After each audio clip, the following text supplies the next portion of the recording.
మన ప్రభువును ప్రియ రక్షకుడైన యేసుక్రీస్తు ప్రభుల వారి అతి శ్రేష్టమైన నామంలో ఈ జూలై నెల చివరిలో ఈ 29-30 తారీఖున దేవుని సందులో కూడుకొనడానికి విచ్చేసిన దేవుని బిడ్డలని మీ అందరికీ హృదయపూర్వకమైన వందనాలు.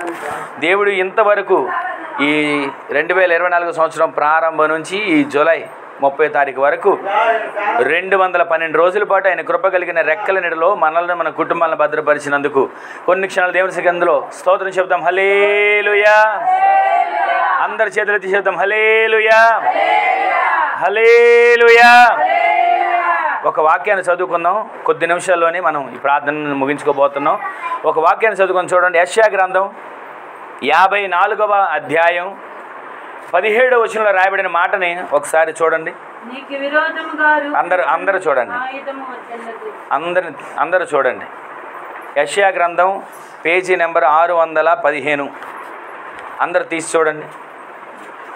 ఈ దినాన దేవుడు మనకి ఇస్తున్న వాగ్దానం 54వ అధ్యాయం 17వ వచనంలో రాయబడిన మాట ఇప్పుడు చదవండి. అందరూ వినండి. నీకు విరోధముగా రూపింపబడిన ఏ ఆయుధము వర్ధిల్లదు. ఆమేన్ చెప్పండి. ఆమేన్. ఈ నెల చివరి దినాన దేవుడు మనకి ఇస్తున్న వాగ్దానం మీరు మర్చిపోవడానికి వీలు లేకుండా మనసులో ముద్రించుకోగలిగిన వాగ్దానం. విరోధంగా రూపించబడిన ఏ ఆయుధం ఇంతవరకు విరోధంగా రూపించబడుతుంది?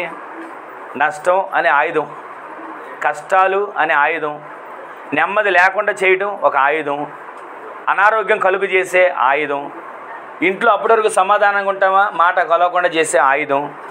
ఎన్ని ఆయుధాలు ఉన్నాయి. మనిషిని ఆత్మీయ జీవితంలో ఎదగనివ్వకుండా, ఆత్మీయ జీవితంలో స్థిరపడనివ్వకుండా, ఆత్మీయ జీవితంలో ఫలించకుండా, ఆత్మీయ జీవితంలో వృద్ధి చెందనివ్వకుండా చేసే ఆయుధాలు ఎన్నున్నాయి. ప్రార్థన చేయకపోవటం వాడు ఒక ఆయుధాన్ని ప్రతిదినం వాడుకుంటాడు. ఈ విషయాన్ని వింటున్న మనం ఆయుధం ఏంటి అని అనుకుంటాం. మనం అపవాదంట ప్రతిరోజు ప్రతి క్షణం ఒక వ్యక్తి కోసం ఒక ఆయుధాన్ని సిద్ధపరుస్తూ వస్తాడంట. ప్రతిరోజు ఒక కొత్త ఆయుధం చేస్తుంటాడంట. ఎందుకంటే పాత ఆయుధంతో మనకి పని జరగదు. వాళ్ళు ప్రార్థన ఎక్కువ చేసేస్తున్నారు. పాత ఆయుధంతో మనకు పని జరగదు. వాళ్ళు ఎక్కువ స్తుతించేస్తున్నారు. పాత ఆయుధంతో మనకు పని జరగదు.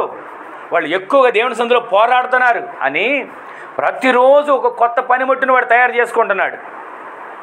ఇంకా కొంతమంది కోసం ఉంచాడంట పాత పనిముట్లు కొంతమందికి, ఇంకా తుప్పు పట్టేసిన పనికిరాని పనిముట్లు ఇంకా కొంతమందికి, ఇక కొంతమందికి అయితే చెప్పక్కర్లేదంట, చిన్న కర్ర పుల్ల ఉన్న చాలు అనుకుంటున్నాడు. ఎందుకనంటే ఆత్మీయ జీవితంలో ఎదుగుతున్న వారి కోసమేమో రోజుకొక ఆయుధం చేస్తున్నాడు. ఆత్మీయ జీవితంలో ప్రబలుతూ ఫలభరితంగా మార్చబడుతూ దినాభివృద్ధి చెందుతున్న వారి కోసమేమో రోజుకొక ఆయుధాన్ని సిద్ధపరుచుకొని వాళ్ళు ఎలాగైనా ఆత్మీయ జీవితంలో ఎదగకూడదని మొక్కను ఏ విధంగా నరుకుతారో అలా ఆత్మీయ జీవితాన్ని నరికేస్తున్నాడు. కానీ కొంతమంది కోసమంట మొండి కత్తులు, ఎందుకు పనికిరాదు, వాటి వల్ల ఏ ఉపయోగం ఉండదు అంటే వాళ్ళకి చూపిస్తే చాలు, ఇదిగో శ్రమ అని చూపిస్తే చాలు భక్తి మానేస్తారు, ఇదిగో కష్టం అని చూపిస్తే చాలు మందిని మానేస్తారు, ఇదిగో నీకు ఈ బాధ ఈ నష్టం వచ్చిందని తెలిస్తే చాలు ఇక ఎంతగా దేవుని మీద ద్వేషాన్ని పెంచుకుంటారో అంత ద్వేషంగా పెంచుకుంటున్నాడు. వాడు ఏం చేస్తాడంటే తుప్పు పట్టిన కత్తి ఒక ఆయుధాన్ని చూపిస్తున్నాడు. ఏదో రకంగా మన ఆత్మీయ జీవితం పతనమైపోవాలని వాడి ప్రయత్నాలు. మనం ఏం చేయలేదు తెలుసా? దినదినము రూపాంతరం పొందుచు, దినదినము అభివృద్ధి చెందుచు, దినదినము దేవుని సందులో ఎదుగుతూ నష్టం అనే ఆయుధం వాడు కలుగు చేస్తున్నా, కష్టం అనే ఆయుధం వాడు కలుగు చేస్తున్నా, ఇరుకు అనే ఆయుధం వాడు తీసుకొస్తున్నా, ఇబ్బందులు అనే ఆయుధం వాడు తీసుకొస్తున్నా, ఇదిగో నీ దేహంలో ఏదో ఒక బలహీనత ఉంది అనే ఆయుధం వాడు తీసుకొస్తున్నా, ఇక మనం ఏమనుకుంటాం తెలుసా? వచ్చింది బలహీనత, ఇక అయిపోయింది నా చరిత్ర. వచ్చింది బలహీనత, ముగిసిపోయింది నా జీవితం. వచ్చింది బలహీనత, ఇక అయిపోయింది నా అంతం అని అనుకుంటున్నాం. కానీ మనం ప్రతిరోజు కూడా అవిశ్వాసంతో పలికే మాటలు కాదు, విశ్వాసంతో దేవుని సందులో ఆయన సన్నిధిలో అపవాది ఆయుధాలను నిరాయుధాలుగా చేసేటువంటి వాగ్దానపూర్వకమైన మాట మన నోట దేవుడు ఉంచునుగాక. దేవుడు మనతో మాట్లాడుతున్నాడు. నీకు విరోధముగా రూపించబడిన ఏ ఆయుధము వర్ధిల్లదు. ఆ మాట అంటున్నాం కదా, వర్ధిల్లదు అని ఇప్పుడు మనం చెప్తున్నాం కదా. బాగానే ధైర్యం ఉంటుందా? ఆ మాట మనం నోటితో పలుకుతున్నాం, ధైర్యంగా నిలబడగలుగుతున్నామా? ధైర్యంగా దేవుని సందులో ఎదగడానికి మనం సిద్ధపరచగలుగుతున్నామా? ప్రతిరోజు కూడా దేవుని సందులో మనం ఈ వాగ్దానాన్ని చేతపట్టుకొని అపవాది ఏ ఆయుధాలతో వచ్చినా వాడి ఆయుధాలన్నీ నిరాయుధాలుగా దేవుడు చేయను గాక. అలా చెయ్యాలంటే మొదట మనలో ఏముండాలో తెలుసా? నిరీక్షణతో విశ్వాసముతో ఆయన సన్నిధిలో నిలబడి అపవాదిని వాడి ఆయుధాలను తుత్తినిలుగా చేయగలిగిన ప్రార్థన కవచాన్ని దేవుడు మనకి ధరింపజేయును గాక. ప్రార్థన కవచం ఎవరికి ఉంటుందో, విశ్వాసం అనే డాలు ఎవరు పట్టుకుంటారో, ఈ పరిశుద్ధ గ్రంథాన్ని ప్రతిరోజు ఎవరు చదువుతారో వారికి విరోధముగా రూపించబడిన ఏ ఆయుధము వర్ధిల్లదు. మన కుటుంబంలో ప్రార్థన బలిపీఠం కడుతున్నామా? వాడు వస్తాడు, ప్రార్థన బలిపీఠం చూశాడా పరుగులు తీస్తాడు.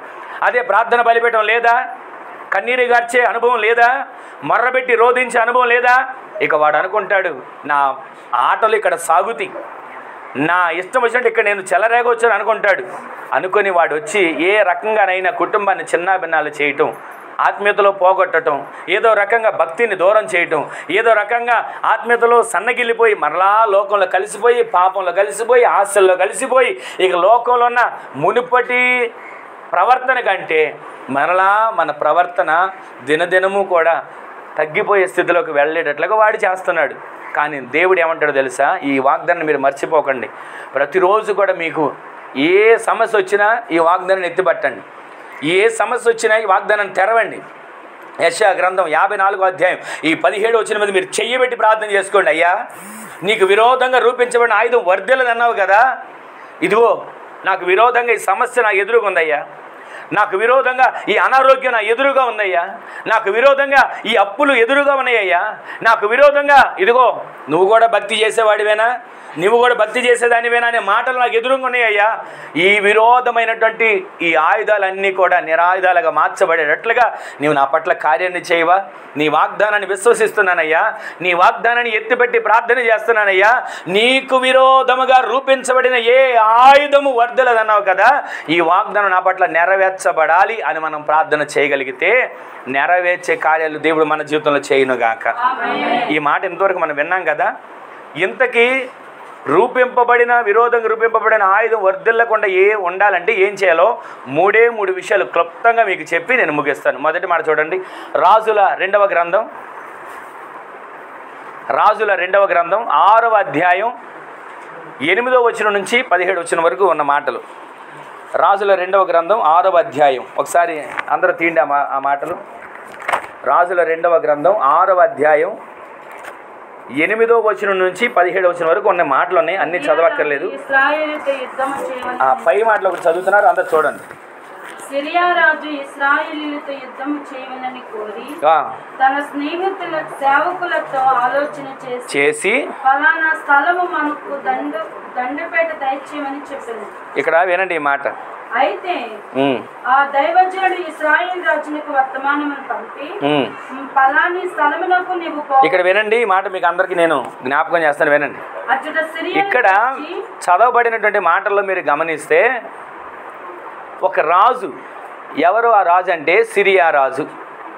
మూలవాక్యాలు మనం చదివాం కదా, నీకు విరోధముగా రూపింపబడిన ఏ ఆయుధము, అందరు గట్టిగా చెప్పండి, నీకు విరోధంగా రూపింపబడిన ఏ ఆయుధము వర్ధిల్లదు. ఇప్పుడు మీరు అనుకోండి, నాకు విరోధంగా రూపింపబడిన ఏ ఆయుధం వర్ధిల్లదని, నా కుటుంబానికి విరోధంగా రూపింపబడిన ఏ ఆయుధం వర్ధిల్లదని అనండి, నా పిల్లలకు విరోధంగా రూపింపబడిన ఏ ఆయుధం వర్ధిల్లదని అనండి, నా పనికి కానీ నా కష్టానికి కానీ నా కష్టార్జితానికి కానీ విరోధంగా రూపింపబడిన ఏ ఆయుధము వర్ధిల్లదు. ఆమేన్. మీ పిల్లలకు కానీ, మీ చేతి పనికి కానీ, మీ కష్టార్జితానికి కానీ, మీ సంపాదనకి కానీ, మీ ఇంటికి కానీ, మీకు కలిగిన దేనికైనా విరోధంగా రూపింపబడిన ఏ ఆయుధము వర్ధిల్లదు. గట్టిగా చెప్పండి ఆమేనండి. వర్ధిల్లకుండా చేయాలంటే మనం ఏం చేయాలి? దేవుడు మనకు విరోధంగా రూపింపబడిన ఆయుధం వర్ధిల్లదు అంటున్నాడు, బాగానే ఉంది. ఏ విషయంలో ఆయన చేస్తాడు, ఎలా ఉంటే చేస్తాడో ఇక్కడ మనం చదువుతున్నాం, విన్న మాటలు మనం ధ్యానం చేసుకుంటున్నాం. ఈ రాజుల 2వ గ్రంథం, అందరూ వినండి. ఆ రాజుల 2వ గ్రంథం 6వ అధ్యాయం 8వ వచనం నుంచి 17వ వచనం వరకు మీరు ఒక చోట ఈ రెఫరెన్స్లు రాసుకొని తర్వాత మీరు చదువుకోండి. ఎందుకంటే ప్రతి మాట మనం చదువుతుండగా పరిశుద్ధాత్మ దేవుడు మనకు బోధిస్తాడు. వింటున్నప్పుడు జ్ఞానాన్ని ఇస్తాడు. ఆలోచింపజేసే గ్రహింపగలిగిన శక్తిని ఇస్తాడు. ఆత్మ సంబంధంగా మనం బలపరచగలిగిన కార్యాలు దేవుడు దయచేయునుగాక. ఈ రాజుల 2వ గ్రంథం 6వ అధ్యాయం 8వ వచనం నుంచి 17వ వచనంలోకి రాబడిన మాటలో ఉన్న చరిత్ర మీకు కొంచెం జ్ఞాపకం చేస్తాను, వినండి. అక్కడ సిరియా అనేటువంటి దేశానికి సంబంధించిన ఒక రాజు ఉన్నాడు. ఆ రాజు ఇశ్రాయేలీలతో యుద్ధం చేయాలని, ఇశ్రాయేలీని ఓడించాలని, ఇశ్రాయేలు రాజ్యాన్ని అంతటిని స్వాధీనపరుచుకోవాలని, ఇశ్రాయేలు రాజ్యం మీదకి దండెత్తడానికి వచ్చి ఫలానా స్థలమందు నిలిచాడు. ఇప్పుడు ఈ నూజివీడు పట్టణానికి ఒక సరిహద్దు ఎక్కడో ఉంటుంది. అలా ఈ పట్టణం అంతటికి ఒక మూలమైన ఒక స్థానంలో ఆ సిరియా రాజు వచ్చి ఉన్నాడు. వచ్చినటువంటి ఆ సిరియా రాజు ఫలానా స్థలానికి వచ్చాడు. అతను ఏమనుకుంటాడంటే, ఇశ్రాయేలు రాజు ఇదిగో ఈ మార్గం ఇటు వస్తాడు. వినండి, ఇశ్రాయేలు రాజు ఈ మార్గంలో నుంచి ఇటు వస్తున్నాడు. ఆ ఇశ్రాయేలు రాజుని మనం దండెత్తి, ఇశ్రాయేలు రాజు మీద మనం పోట్లాడి, ఇశ్రాయేలు రాజు మీద మనం పోరాడి ఏదో రకంగా అతను ఓడించి తన రాజ్యాన్ని, తన ప్రజలను, తన దగ్గర ఉన్నటువంటి సంపదను మొత్తం మనం దోచుకుందాం అని ప్రయత్నాలు చేస్తున్నాడు. ఈ సిరియా రాజు ఆలోచన ఎలా ఉంటే, ఈ సిరియా రాజు ఎక్కడ దిగాడో, ఈ సిరియా రాజు ఎక్కడ నిలిచాడో, తన దండంతటిని కూడగట్టుకొని ఈ సిరియా రాజు ఏ స్థలంలో ఉన్నాడో ఇశ్రాయేలు రాజు ఆ స్థలానికి వెళ్ళబోతున్నాడని గ్రహించినటువంటి ఒక సేవకుడు చెప్తున్నాడు, అయ్యా నీవు ఫలానా స్థలానికి వెళ్ళొద్దు, ఫలానా స్థలానికి నీవు పోవడం మంచిది కాదు. ఎందుకంటే ఆ స్థలంలో సిరియనులు దిగి ఉన్నారు, ఆ స్థలంలో సిరియనుల దండు దిగి ఉంది. అక్కడికి నువ్వు వెళితే నీకు నష్టం కలుగుతుంది, ప్రాణహాని కలుగుతుంది అన్నాడు. సరేనని చెప్పి ఈ మాట దైవజనుడి ద్వారా విన్నటువంటి సిరియా రాజు ఏం చేశాడంటే, ఆ ఇశ్రాయేల్ రాజు ఏం చేశాడంటే వెంటనే వేరే మార్గం గుండా తన ప్రయాణం సాగించాడు. ఈ ఇశ్రాయేల్ రాజు వస్తాడని సిరియా రాజు ఇక్కడ కూర్చొని ఎదురు చూస్తున్నాడు, రాలా. సరే అని చెప్పి ఆ రోజు వెళ్ళిపోయాడు. మరలా వచ్చాడు, రాలా. ప్రతిరోజు అలాగే వస్తున్నాడు, వెళ్తున్నాడు, రావట్లా. ఇంతలో అతనికి అర్థమైంది ఏంటంటే, రాజు ఈ దారిన రావట్లేదు, వేరే దారిని వెళ్తున్నాడు.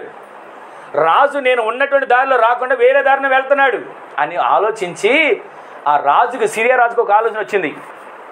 ఎవరో మనలో గూఢాచారులు ఉన్నారు, మనలో ఎవరో ఇక్కడ మనం మాట్లాడుకున్న సంగతులన్నీ శత్రువులకి చేరవేస్తున్న వాళ్ళు ఉన్నారు. ఇక్కడ ఎవరో మనము ఊహించుకొని ఫలానాగా శత్రువు మీద మనం అతను జయించేటట్లుగా అతను ఓడగొడదామని చెప్పి మనం చేసే ప్రయత్నాలు, మనలో ఎవరో గూఢచారులు వెళ్ళి మన శత్రువులకు అందజేస్తున్నారు అని చెప్పగానే ఒక వ్యక్తి వచ్చి అన్నాడు, అయ్యా ఇదిగో మేమందరూ నీ సైనికులమే, మేమందరూ నీ పనివారమే, మేమందరూ నీ ఉప్పు తిన్నవాళ్ళమే, మేమందరం కూడా నీ మోచేతినంత నీళ్లు తాగి బతుకుతున్న వాళ్ళమే. నీకు విరోధంగా మేము ఏం చేస్తామయ్యా? నీ గురించి మేము శత్రువులకు ఎలా చెప్తామయ్యా? నీ పక్షాన ఉన్నవారమే కదా మేము అని చెప్పి వాళ్ళలో ఒక వ్యక్తి వచ్చి అంటున్నాడు, మనలో ఎవ్వరో ఒక మనిషి వెళ్ళి మన శత్రువుకి చెప్పట్లా మనం ఇక్కడ ఉన్నామని. మనలో ఎవరో ఒక వ్యక్తి వెళ్ళి ఇదిగో ఫలానా సిరియా రాజు ఇక్కడ ఉన్నాడు, మీరు ఆ తట్టును వెళ్ళొద్దని ఒక మనిషి చెప్పట్లేదయ్యా. ఆ ప్రాంతంలో ఒక దైవజనుడు ఉన్నాడు. హల్లెలూయా. మీరు అనుకుంటున్నట్లుగా మనిషి చేరవేయట్లా, పావురం మీద ఏదో కట్టినటువంటి ఆ కాగితం మీద కట్టిన రాసిన రాతలు చేరవేయట్లా. అక్కడ ఒక దైవజనుడు ఉన్నాడు. ఆ దైవజనుడు మన అంతఃపురంలో మాట్లాడుకునే మాటలను కూడా వాళ్ళకి అందజేస్తున్నాడు. హల్లెలూయా. ఈ రోజున మనం ఎవరో తెలుసా? ఆత్మీయంగా మనం జీవించే వారిగా మార్చబడితే మనకు విరోధంగా రూపించబడని ఏ ఆయుధం వదిలేకుండా ఉండాలంటే మన కొరకు ప్రార్థించే ఒక దైవజనుడు ఉంటాడు. ఆమెను చెప్పండి. శత్రువు మన ఇంట్లోకి రాకుండా, శత్రువు మన కుటుంబాల్లో చొరబడకుండా, మరణం కిటికీలు ఎక్కకుండా, గుమ్మాల్లోకి చొరబడకుండా అది రక్త ప్రోక్షణ చేత నింపబడాలి అని అంటే ఒక దైవజనుడు ప్రతిరోజు కూడా దివారాత్రులు కుటుంబాల కోసం ప్రార్థించేవాడై ఉండునుగాక. ఇక్కడ మీరు గమనించండి, అక్కడ రాజు చెప్పాడు, రాజుతో చెప్తున్నాడు, అయ్యా ఎవ్వరు చేరవేయట్లా. అక్కడ ఒక దైవజనుడు అన్నాడు. ఇక్కడ మనం సభలో మాట్లాడుకుంటున్నామా? సభలో అందరం కూడుకొని చెప్పుకుంటున్నామా? అంతరంగంలో మాట్లాడుకుంటున్నామా? అంతఃపురంలో మాట్లాడుకుంటున్నామా? ఎక్కడ మాట్లాడుకున్న ఆ మాట దైవజనుడికి తెలుస్తుంది. ఆ దైవజనుడే ఆ రాజుకు చెప్తున్నాడు, ఆ రాజు తప్పించబడుతున్నాడు అని చెప్పగానే సిరియా రాజు అన్నాడంట, అయితే ఆ దైవజనుడు తోలుకురండి, అసలు ఆ దైవజనుడు ఎవరు, అతను ఇక్కడ తీసుకురండి అని సిరియా సైన్యం అంతటిని ఇప్పుడు ఎక్కడికి పంపించాడు చెప్పండి? సిరియా సైన్యం అంతటిని ఒకప్పుడు రాజు కోసం అక్కడ వ్యూహంగా కూడుకొని ఉన్నాడు. ఇప్పుడు ఎక్కడికి పంపిస్తున్నాడంటే దైవజనుడు దగ్గరికి సిరియా సైన్యాన్ని పంపించాడు. సరే పంపించాడు, బాగానే ఉంది. వాళ్ళు రాత్రే వచ్చేసారు, ఆ పర్వతం చుట్టూ మాట కాశారు. ఇక్కడ వినండి, అందరు జాగ్రత్తగా వినండి పిల్లలు, కొంచెం సేపు ఈ మాటలు వింటున్న మన జీవితంలో మన చుట్టూ దేవుని సన్నిధి ఉండాలి. గట్టిగా ఆమె చెప్పండి. మనము దేవుని రక్త ప్రోక్షణలో భద్రపరచబడాలి. ఆమె చెప్పండి. మన కుటుంబాల్లో ప్రతి దినము కూడా ఆత్మ సంబంధమైన కృప, ఆత్మ సంబంధమైన వరములు పొందుకునే వారిగా మనము మార్చబడదుము గాక. ఇక్కడ మీరు వింటున్న ఈ మాటను మీరు గమనించండి. సిరియా సైన్యం ఎక్కడికి వచ్చారు చెప్పండి?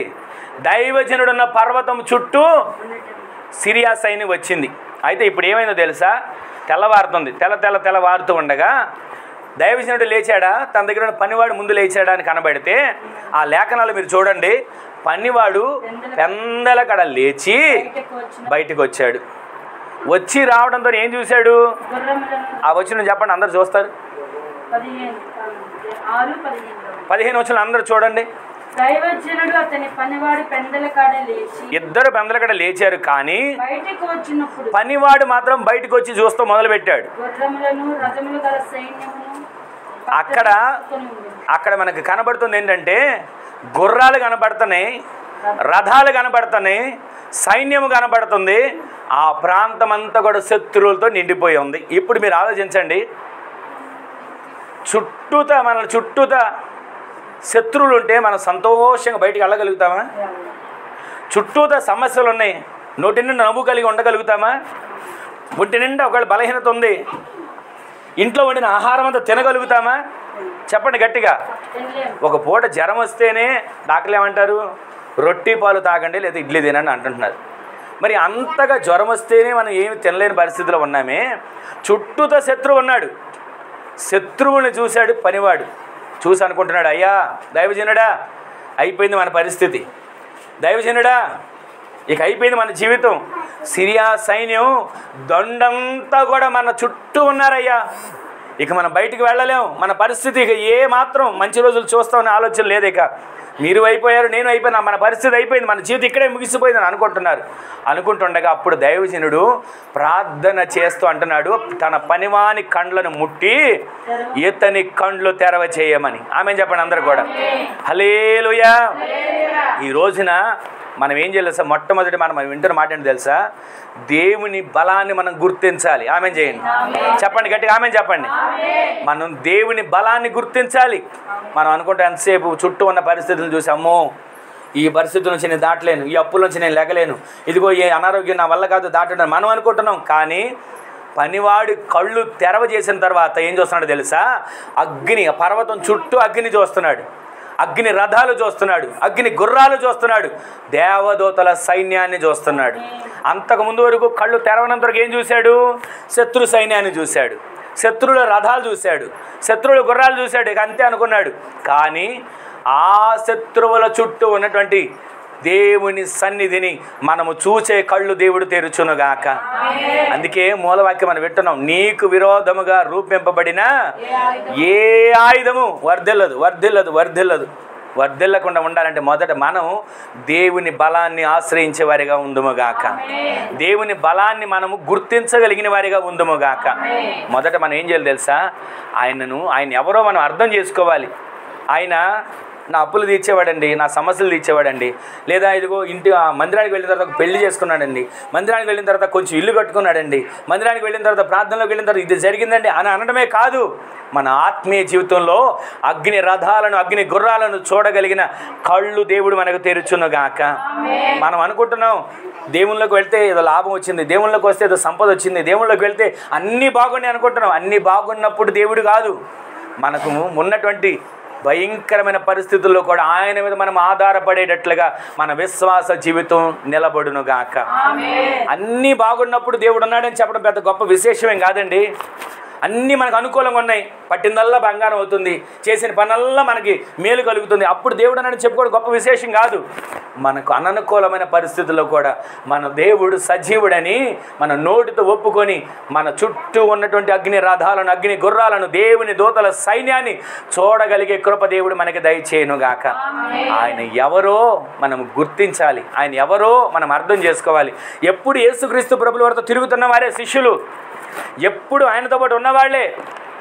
ఆయన ఒకసారి వాళ్ళకు ఒక సమస్య వస్తే ఆ సమస్యలో పడవలకు వాళ్ళ దగ్గరికి వెళ్ళి, సముద్రమా నిమ్మళమైపో, గాలి ఆగిపో, తుఫాను నువ్వు అణిగిపో అని చెప్తే వెంటనే అవన్నీ కూడా నిమ్మళమైపోతే అప్పుడు అనుకుంటున్నారు శిష్యులు, ఆయనతో పాటు ఉన్నవారే మేము శిష్యులం అని అనుకుంటున్న వారే, మేము కూడా యేసు ప్రభు శిష్యులమండి, మేము ఆయనతో ఉన్నవారమండి, రొట్టెలు పంచిన వారమండి, అనేక అద్భుతాలు కళ్ళారా చూసిన వారమండి అని అనుకుంటున్నారు. కానీ ఆయన సముద్రాన్ని గద్దించినప్పుడు, గాలిని గద్దించినప్పుడు, తుఫానుని గద్దించినప్పుడు ఆయన అనుకుంటున్న మాట ఏంటి తెలుసా? ఈయన మాటకి సముద్రం లోబడుతుందా? ఈయన మాటకి తుఫాను అణిగిందా? ఈయన మాటకు గాలి ఆగిందా? ఈయన ఎవరో శిష్యులకే అర్థం కాల ఆయన ఎవరో. ఈ రోజున ఆత్మీయ జీవితంలో ఉంటాం మనం, ఆయన ఎవరో మనం అర్థం చేసుకుని మనం భక్తి చేయగలిగితే మనకు విరోధముగా రూపింపబడిన ఏ ఆయుధము వర్ధిల్లకుండా దేవుడు చేయునుగాక. ఆ తర్వాత కళ్ళు తెరవబడిందా? తర్వాత వచనాలు చూడండి. శిష్యుడు కళ్ళు తెరవబడిన తర్వాత అగ్ని రథాలు, అగ్ని గుర్రాలు, అగ్ని సైన్యాన్ని చూసిన తర్వాత సమీపించినప్పుడు ఎలీషా ఈ జనులను అంధత్వముతో మొత్తమని ప్రార్థన చేయడం మొదలు పెట్టాడు. దేవునికే మహిమ కలుగును గాక. శత్రువు కళ్ళు గుడ్డిగా మార్చబడ్డాయి. ఆమె చెప్పండి. శత్రువులు వచ్చారా వీళ్ళని తీసుకుని వెళ్దాం లేదా చంపుదామని? వాళ్ళ కళ్ళు గుడ్డిగా మార్చబడే కార్యం దేవుడు చేశాడు.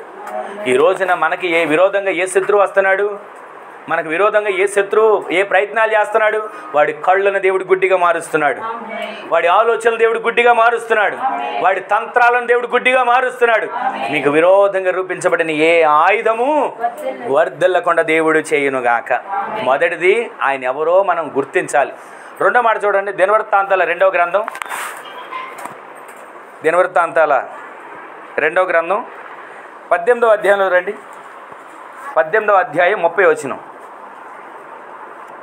సిరియా రాజు మీరు ఇశ్రాయేలు రాజుతో యుద్ధము చేయుడి. అందరు చూడండి. 18వ అధ్యాయంలో 30వ వచనం. సిరియా రాజు మీరు ఇశ్రాయేలీలతో యుద్ధము చేయుడి, అదుములతోనైనను అధికులతోనైనను చేయవద్దని అతనితో కూడా సరే, ఇక్కడ కూడా మీకు ఒక మాటని నేను జ్ఞాపకం చేస్తాను, వినండి. ఇక్కడ ఒక సిరియా రాజు ఉన్నాడు. ఇందాక మనం చదివిన సిరియా రాజు ఒకడు ఉన్నాడు. ఇక్కడున్న సిరియా రాజు ఏమంటున్నాడు తెలుసా? సైనికులారా ఒక మాట వినండి, సైనికులారా నా మాటను జాగ్రత్తగా ఆలకించండి. సైనికులతో మీరు యుద్ధం చేయొద్దు, అధములతో మీరు యుద్ధం చేయొద్దు, తక్కువ వారితో మీరు యుద్ధం చేయొద్దు, ఎవరితో కూడా మీరు యుద్ధం చేయొద్దు. మీరు యుద్ధం చేసిన ఎవరితో తెలుసా? శతాధిపతితో కానీ, అధిపతులతో కానీ, రథాధిపతులతో కానీ అసలు మీరు యుద్ధమే చేయొద్దండి. మీరు యుద్ధం చేయాల్సింది గురి చూసి కొట్టండి. ఆ రాజు ఎవరున్నాడో ఆ రాజుని చంపాలి మనం, అదే మన టార్గెట్. రాజు చనిపోవాలి, అదే మన టార్గెట్ అనుకుని వాళ్ళు వస్తే, ఇక్కడ రెండోది మనం వింటున్నట్టు మాట ఏంటంటే, నీకు విరోధంగా రూపింపబడిన ఆయుధం వర్ధిల్లకుండా ఉండాలంటే మొదటిది మనం దేవుని బలాన్ని గుర్తుపట్టాలి. ఏమిటి ఆ బలం? అగ్ని, అగ్ని రథాలు, అగ్ని గుర్రాలు. చెప్పండి అందరు గట్టిగా, ఇక్కడే ఉన్నారా? అగ్ని సైన్యం. ఈ మూడు మనతో ఉన్నాయని మనం గుర్తుపట్టాలి, దేవుని బలాన్ని మనం గుర్తుపట్టాలి. అప్పుడు విరోధంగా రూపించబడిన ఆయుధం వర్ధిల్లదు. రెండవ మాట మనం వింటున్నాం ఇక్కడ. ఈ రెండవ మాటలో మనం చూస్తున్నటువంటి మాట ఏంటంటే, సిరియా రాజే ఇక్కడ కూడా, కానీ ఇక్కడ వేరే రాజు ఉన్నాడు. ఆ రాజు ఇశ్రాయేల్ రాజే, పేరు యెహోషాపాతు. పేరు ఇశ్రాయేల్ రాజే, యెహోషాపాతు పేరు బాగానే ఉంది. కానీ ఈయన చేసిన పని ఏంటంటే, అదే 18వ అధ్యాయం మొదటి వచనంలో మాట చదవండి, మీకు అర్థమవుతుంది మాట. ఈ యెహోషాపాతునకు ఐశ్వర్యమును ఘనతయు అధికముగా, అంటే కొంచెం కాదండి, ఐశ్వర్యము కలిగింది, ఘనత కలిగింది. మన దృష్టిలో చెప్పాలంటే డబ్బు పెరిగింది, బంగారము పెరిగింది, అన్నీ ఉన్నాయి.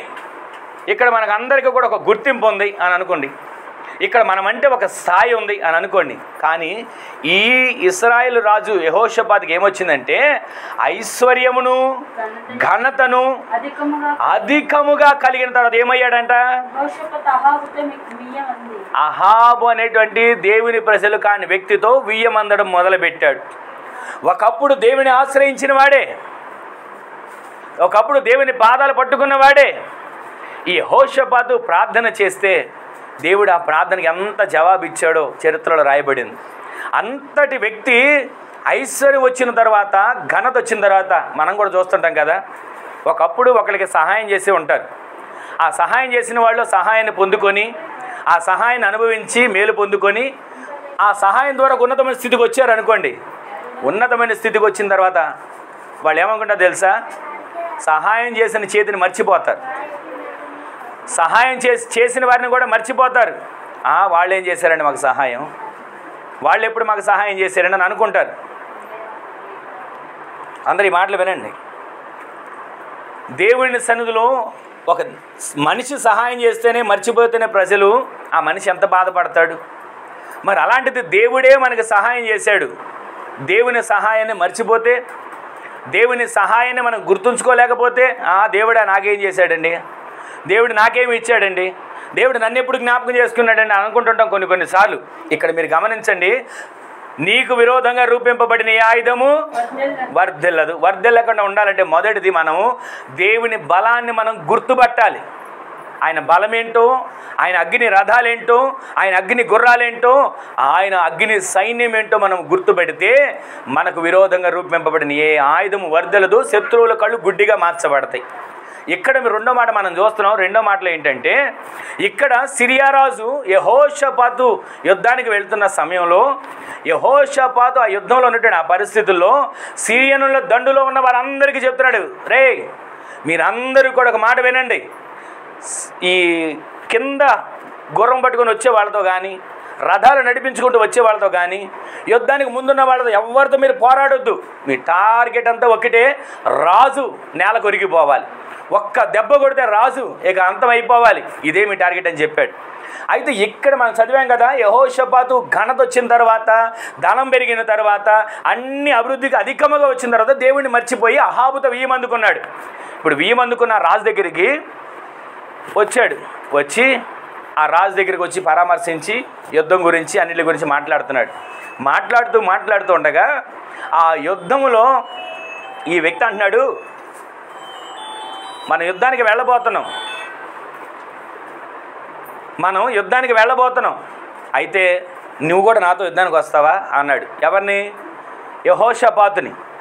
యుద్ధానికి రమ్మంటే ఆయన అన్నాడు, అయ్యో అదెంత భాగ్యం, వియ్యంకుడు నువ్వు పిలిస్తే నేను రానా, యుద్ధానికే కాదు ఎక్కడికి రమ్మన్నా వస్తా అని అన్నాడు. ఇంతవరకు బాగానే ఉంది. ఆ రాజు ఏం చెప్పాడో తెలుసా? అహాబు, యుద్ధానికి వెళ్తున్నాం కదా, నేను రాజును కాదు, నీవు రాజులాగా వస్త్రాలు ధరించుకో, నీవు రాజులాగా కిరీటం పెట్టుకో, నీవు రాజులాగా కవచం వేసుకో, నీవు రాజులాగా కత్తి పట్టుకో, నువ్వు ముందు నడు సైన్యానికి అని చెప్పాడు. ఎందుకని అని అడగకుండా, ఎందుకని నన్ను రాజుగా ఉండమంటున్నావు అని ఎదుటి ప్రశ్న వేయకుండా వెంటనే అలాగే సిద్ధపడి యుద్ధానికి వెళ్ళాడు. అక్కడ సిరియా రాజు ఏం చెప్పాడు? అధికులతో కానీ, తక్కువ వారితో కానీ, రథం నడిపే వారితో కానీ, గుర్రాల మీద వచ్చే వారితో కానీ నువ్వు పోట్లాడొద్దు, మన టార్గెట్ రాజు, ఆ రాజు నేల కొరిగిపోవాలి అని చెప్పాడు. వెంటనే యెహోషాపాతు యుద్ధ రంగంలోకి వెళ్ళాడండి. ఇక్కడ చరిత్ర మీరు గమనించాలి. వెంటనే యెహోషాపాతు యుద్ధ రంగంలోకి వెళ్ళగానే బాణాలు రావడం రాజు మీదకి వచ్చి పడుతున్నాయి. తప్పించుకున్నాడు. ఇప్పుడు ఈ మాట మీరు చదవాలి. అక్కడ చదవండి, 30 వచ్చిన 37 వచ్చిన, ఇప్పుడు చదవండి ఆ మాటలు. సిరియా రాజు అంటున్నాడు, మీరు ఇశ్రాయేలీయులతోనే చేయుడి, అధములతోనైనను అధికులతోనైనను మీరు యుద్ధం చేయాల్సిన పని లేదు. తనతో కూడా ఉన్న రథాధిపతులకు ఆజ్ఞ ఇచ్చాడు సిరియా రాజు. యెహోషాపాతు కనబడుట తోడనే ఇశ్రాయేలు రాజు ఇతనే అని అనుకొని యుద్ధము చేయడానికి అతను చుట్టుకొనగా, ఈ మాట మనం వినాలి. యుద్ధము చేయడానికి శత్రువులు చుట్టుకొనగా, యెహోషాపాతు మొరపెట్టి యుద్ధము చేయడానికి శత్రువులు చుట్టుకొనగా. వినండి ఈ మాట. మనకు కూడా ఎన్నో సమస్యలు ముందుకు వెళ్ళినప్పుడు చుట్టుముడతాయి, కానీ మనమేమో ఆ సమయంలో ప్రార్థన చేయలేం.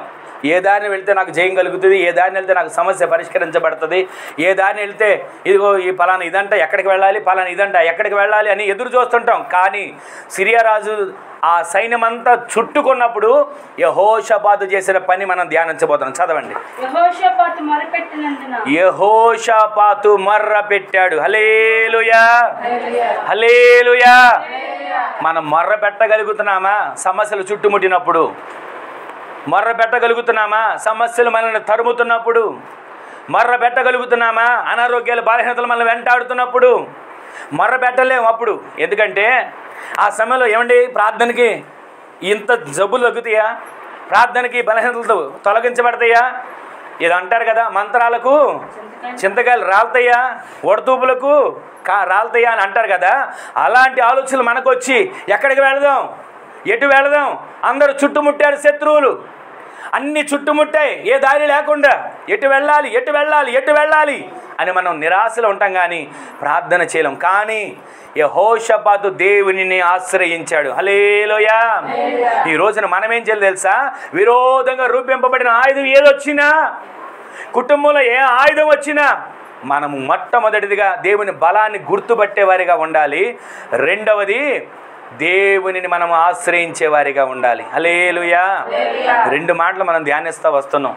దేవుని బలాన్ని గుర్తుపట్టాలి. ఏ సమస్య వచ్చినా ఆ సమస్య పరిష్కరించబడే దేవుని బలాన్ని మనం గుర్తుపట్టాలి. సమస్యని పరిష్కరించబడే దేవుని సైన్యాన్ని మనం గుర్తుపట్టాలి. సమస్యని పరిష్కరించబడే దేవుని రథాలను, దేవుని గుర్రాలను మనం గుర్తుపట్టగలిగి ఆయన సన్నిధిలో అయ్యా అని వేడుకోగలిగితే ఆయన మన శత్రువులను అంధత్వంతో ముట్టి వారి కళ్ళను గుడ్డిగా మార్చి మనకి దారిని దేవుడు కలుగు చేయునుగాక. రెండవది, మనం శత్రువు బాణాలు వచ్చినాయి, చుట్టుముట్టేశారు, కానీ యెహోషాపాతు చేసిన పని ఒకటే. ఒకప్పుడు అధికముగా వర్ధిల్లిన తర్వాత అహాబుతో 1000 మంది దేవునికి విరోధంగా, దేవుని ఆలోచనలకు విరోధంగా ప్రయత్నాలు చేసినా ఒక్క క్షణం దేవుని సందులో శత్రువులు చుట్టుముట్టగానే దేవుని సందులో మొర్ర పెట్టడం మొదలుపెట్టాడు. ఆ పెట్టిన మొర్రని దేవుడు విని వెంటనే దేవుడు యెహోషాపాతునకు సహాయం చేశాడు. అందరు గట్టిగా ఆమేన్ చెప్పండి. ఈ రోజున మనము ఏ సమస్యలో అయినా సరే మొర్ర పెట్టగలిగితే దేవుడు మనకి సహాయం చేస్తాడు. మొర్ర పెట్టిన వారికి దేవుడు ఉత్తరం ఇస్తాడు. ఎవరైతే విరిగి నలిగిన హృదయంతో దేవుని సందులో మొర్ర పెడతారో వారిని ఆయన దాటిపోడు, వెంటనే కార్యాలు చేస్తాడు. ఈ రోజున మన జీవితంలో విరోధంగా ఆయుధాలు రూపించబడతాయని నలిగిపోతుంటాం. అనారోగ్యం విరోధంగా వచ్చిందండి, సమస్యలు విరోధంగా వచ్చాయండి, కన్నీళ్ళు విరోధంగా వచ్చాయండి, కష్టాలు విరోధంగా వచ్చాయని నలిగిపోతున్నాం. దేవుని బలాన్ని గుర్తుపట్టలేకపోతున్నాం, దేవుని సైన్యాన్ని గుర్తుపట్టలేకపోతున్నాం. విరోధంగా వచ్చి చుట్టుముట్టేశారు అని భయపడిపోతున్నాం. కానీ దేవుని సన్నిధిలో మనము ఆయనను ఆశ్రయించలేని వారిగా ఉంటే మనం ఏ బలాన్ని పొందుకోలేము. మనం ఆయన ఆశ్రయించాలి. 2 మాటలు విన్నాం. 3వ మాట చదివించి ముగించేస్తాను. చూడండి, అదే దినవృత్తాంతాల 2వ గ్రంథం 20వ అధ్యాయంలోకి రండి. 20వ అధ్యాయం 1వ వచనం చదవండి ఒకసారి. ఇది అయిన తరువాత మోయాబీయులను, అమోనీయులను, మోయోనీయులలో కొందరుని దండెత్తి యెహోషాపాతు మీదకి దండెత్తి వచ్చారు. అంతలో కొందరు వచ్చి సముద్రము అవతల నుండి సిరియన్ల తట్టు గొప్ప సైన్యం ఒకటి నీ మీదకి వచ్చుచున్నది, నీ మీదకి ఒక గొప్ప సైన్యం వస్తుంది, చిత్తగించుము. వారు ఫలానా దానిలో ఏనుగదిలో ఉన్నారని యెహోషాపాతుకు తెలియజేసిరి.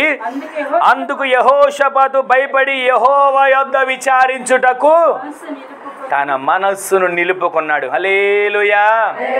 మనస్సును నిలుపుకున్నాడు. దేవుని సందులో మొర్ర పెట్టడం మొదలుపెట్టాడు, విచారించడం మొదలుపెట్టాడు. కింద వచనాలు మీరు వెళ్తే ప్రార్థన చేయడం మొదలుపెట్టాడు. ఎప్పుడైతే ప్రార్థన చేయడం మొదలుపెట్టాడో ఆ ప్రార్థన మీరు ఆ 20వ అధ్యాయం అంతా చదవండి. ఆ 4వ వచనం 5వ వచనం నుంచి అనుకుంటా ప్రార్థన మొదలయ్యి 22వ వచనం వరకు ప్రార్థన కొనసాగుతూనే ఉంటుంది. మనం ఆ వచనాలు చదివినా చాలండి, ఆ ప్రార్థన దేవుని సన్నిధికి చేర్చబడుతుంది. మనం ఆ వచనాలు నోటితో ఉచ్చరించినా అది ప్రార్థనగా దేవుని సన్నిధికి చేర్చబడుతుంది. ఆనాడు మన పితరులు చేసిన ప్రార్థన దేవుడు విన్నాడే, వారు మాట్లాడిన ప్రతి మాటను దేవుడు విన్నాడే. అది మనం చదువుతున్న దేవుడు దాన్ని కూడా వింటాడండి. మనం ఆరాధించే దేవుడు రాయి కాదు. మనం ఆరాధించే దేవుడు నిష్ప్రయోజనమైన వాడు కాడు. మనం ఆరాధించే దేవుడు రాజులకు రాజు, ప్రభువులకు ప్రభువు, సైన్యములకు అధిపతి యెహోవా. ఆయనే మన పరాక్రమశాలిగా మన ముందు నడిచి జయాన్ని దయచేయునుగాక. సిరియన్ల తట్టు ఏది వచ్చినా సరే యెహోషాపాతు ప్రార్థన చేయడం మొదలుపెట్టాడు. ఇప్పుడు 22 వచనం చదవండి. అదే 20వ అధ్యాయం 22వ వచనం. అమ్మోనీయులను మోయాబీయులను వారు పాడుటకును స్తుతించుటకును మొదలు పెట్టగా యెహోవా యోధా వారి మీదకి వచ్చిన అమ్మోనీయులను మోయాబీయులను సేయీరు మన్యవాసులందరూ మాటుగాండ్రను కనుక వారందరూ ఈ ప్రార్థన ద్వారా హతులైపోయారు. ఆమె చెప్పండి. ఇది నేను వివరించట్లేదు కానీ క్లుప్తంగా ముగించేస్తున్నాను. ఈ రోజున మనం గమనిస్తే శత్రువు హతమవ్వాలి. ఆమె చెప్పండి. నీకు విరోధంగా రూపించబడిన శత్రువు హతమవ్వాలి. ఆమె చెప్పండి. హతమవ్వాలంటే ఏం చేయాలి? మనము ఆయన బలాన్ని గుర్తుపట్టాలి. ఆయన అగ్ని రథాలు ఉన్నాయని, అగ్ని గుర్రాలు ఉన్నాయని, అగ్ని సైన్యం ఉందని గుర్తుపట్టాలి. యెహోషాపాతు మీదకి వచ్చిన ఆ పరిస్థితుల్లో ఆ జనులకు విరోధంగా రూపించబడిన ఏ ఆయుధము వర్ధిల్లకుండా ఒక సేవకుడు నిలబడి ప్రార్థన చేయడం మొదలుపెట్టాడు. ఆ విధంగా ఆ సేవకుడి మీదకి సైన్యం వస్తే పెందలకడ లేచిన పనివాడు బయటకు వచ్చి మామూలు రథాలు, మామూలు గుర్రాలు చూసి భయపడిపోయాడు. కానీ తర్వాత ఆయన కళ్ళను ముట్టగా అగ్ని రథాలు కనబడ్డాయి. ఈ రోజున మనకు ప్రతిరోజు మన చుట్టూ అగ్ని రథాలు కావలిగా ఉంటున్నాయి, అగ్ని గుర్రాలు కావలిగా ఉంటున్నాయి, అగ్ని సైన్యం, దేవదూతల సైన్యం మనకు కావలిగా ఉంటుంది. మనకి కనబడట్లేదని మనం అనుకుంటున్నాం, కానీ మన ఆత్మీయ నేత్రాలతో చూడగలిగితే మన చుట్టూ ఈరోజు మనం సురక్షితంగా ఉన్నామంటే కారణం, ఈ రోజున సజీవులుగా ఉన్నామంటే కారణం, ఈరోజు దేవుని సందులో ఆయన నామాన్ని స్తుతిస్తూ గణపరచబడగలుగుతున్నామంటే కారణం ఆయన సైన్యం మనకి కావలిగా ఉంది. ఆమె చెప్పండి. అందుకే మనము ఆయన బలాన్ని గుర్తుపట్టే వారిగా మార్చబడదుము గాక. రెండవది, యెహోషాపాతు దేవుని సందులో శత్రువులందరూ చుట్టుముట్టిన తర్వాత మొర్ర పెట్టడం మొదలుపెట్టాడు. వెంటనే ఆ శత్రువులందరినీ దేవుడు తారుమారు చేశాడు.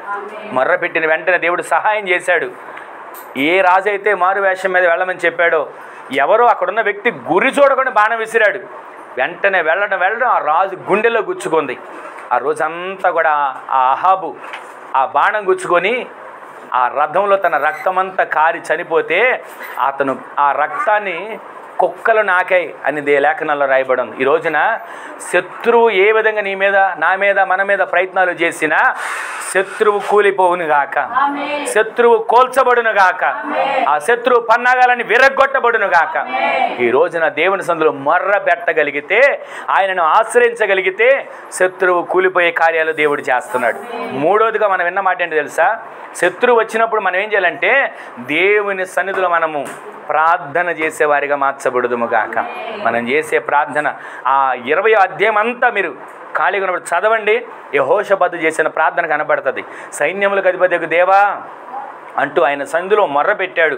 22వ వచనం వరకు వారు బాగా ఊదుచు, ఆరాధనలు చేయుచు, స్తుతిస్తూ, పాడుతూ ఆయన సంధిలో కొనియాడితే శత్రువులందరూ కూడా హతులైపోయారు. హల్లెలూయా. ఈ రోజున మన కుటుంబం మీద, మన బిడ్డల మీద ఏ శత్రువు దాడి చేస్తున్నాడు? కష్టపడేది నిలబడనివ్వకుండా ఏ శత్రువు దాడి చేస్తున్నాడు? ఎంత మందులు మింగుతున్న ఆరోగ్యం కలగనివ్వకుండా ఏ శత్రువు దాడి చేస్తున్నాడు? వాడి శత్రు అన్ని క్రియలు కూడా మన దేవుడు లయపరచునుగాక. లయపరచాలంటే మొదటిది మనం ఆయన బలాన్ని గుర్తుపట్టాలి, రెండోది మొర్రపెట్టి ఆయనని ఆశ్రయించాలి, మూడోది ఆయన సందులో మనం ప్రార్థన చేయాలి. ఈ 3 విషయాలు చేస్తే మన జీవితంలో, నీ జీవితంలో, నా జీవితంలో నీకు విరోధముగా రూపింపబడిన ఆయుధము వర్ధిల్లకుండా దేవుడు చేయునుగాక. ఈరోజైనా ఈ మాటలు విన్నాకైనా ఒక్క క్షణం ఇంతవరకు నాకు విరోధంగా ఏ ఆయుధం రూపించబడుతుంది, ఎందుకని నా మీద ఆయుధాలు పెత్తనం చేస్తున్నాయి అని ఒక్కసారి మనం ఆలోచించగలిగితే మనం ఆయన బలాన్ని ఆశ్రయించే వారిగా ఉండాలని, మొర్రబెట్టి ఆయన సందులో సహాయం వేడుకునే వారిగా ఉండాలని, ప్రార్థించేవారిగా ఆయన సందులో స్తుతించేవారిగా ఆయన సందులో మనం నిత్యము కనబడాలని లేఖనాలు కనబడుతున్నాయి. ఈ రోజునైనా ఈ మాటలు విన్న తర్వాతైనా ఈ విధంగా నేను నడిపించబడతానయ్యా, నీ బలాన్ని నేను నీ బలాన్ని నిత్యము కూడా నేను జ్ఞాపకం చేసుకుంటానయ్యా, నీ బలాన్ని నేను పసిగడతానయ్యా, నీ బలాన్ని నేను నిత్యము కనిపెడతానయ్యా అని వేడుకుంటూ ఆయన ఆశ్రయించే వారిగా, ప్రార్థించే వారిగా మనం మార్చబడడం. చిన్న తీర్మానంతో ఎవరికి వాళ్ళు మోకరించని ప్రార్థన చేసుకుందాం. ఒక చిన్న తీర్మానంతో ఆయన సందులో ప్రార్థన చేసుకుందాం. అందరూ కూడా మోకరించండి. మోకరించిన వారు ఒక ప్రార్థన చేసుకోండి. నాకు విరోధంగా రూపింపబడిన ఏ ఆయుధము వర్ధిల్లకూడదు అంటూ ప్రార్థన చేసుకోండి. నాకు కానీ, నా బిడ్డలకు కానీ, నా కుటుంబానికి కానీ, నా వ్యక్తిగత జీవితానికి కానీ, నా అంతరంగ జీవితానికి కానీ వ్యతిరేకంగా ఏ ఆయుధము పని చేయకూడదు, వర్ధిల్లకూడదు. ఒక క్షణం ప్రార్థన చేసుకోండి. ఆయుధము వర్ధిల్లకుండా ఉండాలంటే ఆయన బలాన్ని గుర్తుపట్టాలి. చుట్టూ అగ్ని రథాలు ఉన్నాయని గుర్తుపట్టాలి, చుట్టూ అగ్ని గుర్రాలు ఉన్నాయని గుర్తుపట్టాలి, చుట్టూ దేవుని సైన్యం ఉందని గుర్తుపట్టాలి. ఆ విధంగా గుర్తుపట్టగలిగితే ఆయన మన శత్రువుల కళ్ళు గుడ్డిగా మారుస్తాడు, మన కళ్ళు తెరుస్తాడు. అర్థం చేసుకోండి. రెండవదిగా సైన్యం అంతా చుట్టుముట్టేసింది, కానీ యెహోషాపాతు దేవునిని ఆశ్రయించాడు, మొర్రబెట్టాడు. దేవుడు జ్ఞాపకం చేసుకొని వారందరినీ తరిమి కొట్టాడు. మూడవదిగా మనం ఆయన సందులో ప్రార్థించే వారిగా ఉండాలి. ఒక్క క్షణం ఈ 3 విషయాలు మనసులో పెట్టుకొని ఒక చిన్న ప్రార్థన చేసుకోండి. నాకు విరోధంగా రూపింపబడిన ఏ ఆయుధం వర్ధిల్లకూడదు తండ్రి, నా బిడ్డలకు విరోధంగా రూపింపబడిన ఏ ఆయుధం వర్ధిల్లకూడదు ప్రభువా, నా కుటుంబానికి విరోధంగా రూపింపబడే ఏ ఆయుధం వర్ధిల్లకూడదయ్యా. ఒక చిన్న ప్రార్థన చేసుకోండి. ప్రార్థన చేసుకోండి.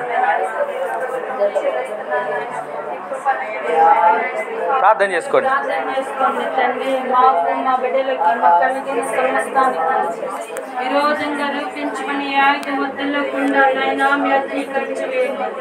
మాకు విరోధంగా గుంపు కూడిన వారు మా పక్షపు వారిగా మీరు చేయండి అయ్యా అంటూ అందరూ ప్రార్థన చేయండి. ఎలీషా గారి దగ్గర ఉన్నటువంటి ఆ పనివాడి కళ్ళు తెరిచినట్లుగా అయ్యా నిత్యము మా ఆత్మీయ నేత్రాలు తెరవబడాలయ్యా. మా చుట్టూ ఉన్న సమస్యలు మేము చూడకూడదు నాయనా, మా చుట్టూ ఉన్నటువంటి మీ దూతల సమూహాన్ని మేము చూడాలయ్యా, మా చుట్టూ ఉన్నటువంటి నీ మహిమను మేము చూడాలి ప్రభువా. అటువంటి ఆత్మీయమైన కృపను మీరు మాకు దయచేయండి. యెహోషాపాతు గారి వలె మేము నిత్యము మొరపెట్టి అందులోనికి మీరు మమ్మల్ని నడిపించండి అయ్యా. ఎప్పుడైతే యెహోషాపాతు మొరపెట్టాడో ఆ శత్రువుల చేతిలో పడిపోకుండా, ఆ కీడు చేసేవాడి కళ్ళల్లో పడిపోకుండా దేవుడు ఏ విధంగా అయితే తప్పించాలో ఈ దినాన మనల్ని కూడా మనం చేసుకునే ప్రార్థన బట్టి దేవుడు మనల్ని ఆ విధంగా తప్పించడానికి ఆయన సిద్ధముగా ఉన్నారు అయ్యా. మీకు వందనాలు, స్తుతి, స్తోత్రాలు చెల్లిస్తున్నామయ్యా.